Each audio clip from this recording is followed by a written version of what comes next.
Hey guys, in this lesson, I want to do a quick recap of collaboration settings, different synchronizing methods, how to reload the latest file, restoring, and just summarizing collaboration settings as a whole.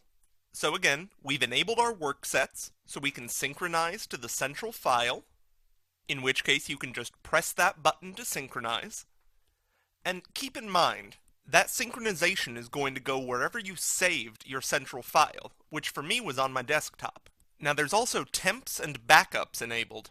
Another thing to keep in mind is that you're not going to see central file .0001 or .0002 like you would when you normally save. Instead, you have backup systems, which we'll show you in the next lesson.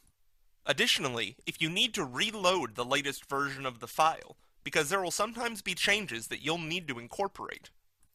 So, for example, let's say one of your coworkers, John, is working on a particular stair build-out. If you need access to that, before you can reload, you'll have to make sure that John has recently synchronized to the central file.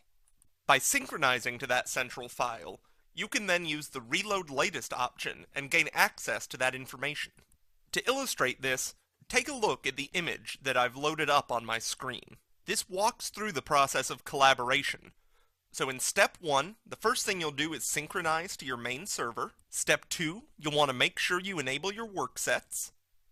And within those worksets, you'll have things separated out by levels, furniture, walls, windows, stairs, by components, however you want it set up. And you'll also have the members of your team that you're working with. Again, all of these are just for the sake of example. Now, let's say Tom wants access to the furniture, but he hasn't been working on that. Mike is the one who's been working on furniture. So in order to gain access to Mike's information, Tom is going to have to do what's called placing a request. And this place request prompt will appear when one member of your team, in this case Mike, has touched or modified some feature. And so because Mike has made changes to these features, Tom can't do anything with them until Mike uploads his file to the central server. In other words, until he synchronizes to the central file. So if Tom tries to access that material, he'll get this prompt saying that he can't edit the element until the user resaves the element to central and relinquishes it, and you reload the latest.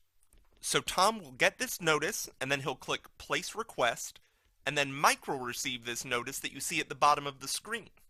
It'll tell him that an editing request was received, and that Mike will have to synchronize in order to grant the request.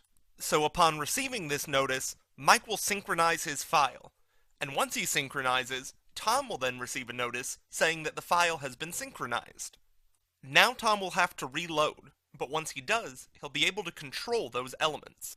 So this infographic is a really concise summary of how within a firm, each separate person has to work together. Now if you pull back a little bit, and I'll go to another infographic, the same is true when working with other firms. This picture really lays out how different firms work together under BIM software.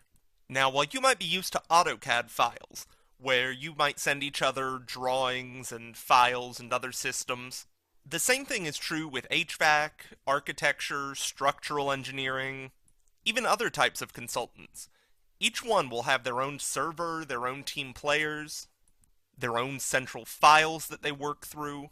So when you're dealing with big projects that involve a variety of firms, each different player, whether that be the architectural firm, the structural engineer, the other consultants, will have their own central file that serves as the master file for that particular group, which they then will load into a main file to combine everything.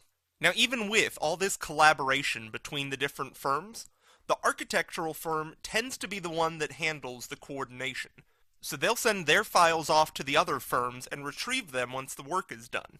So all the other elements of the project, the structural engineering, the kitchen consultants, the HVAC systems, will be added to the core architectural project, which will then be sent back to the architectural firm.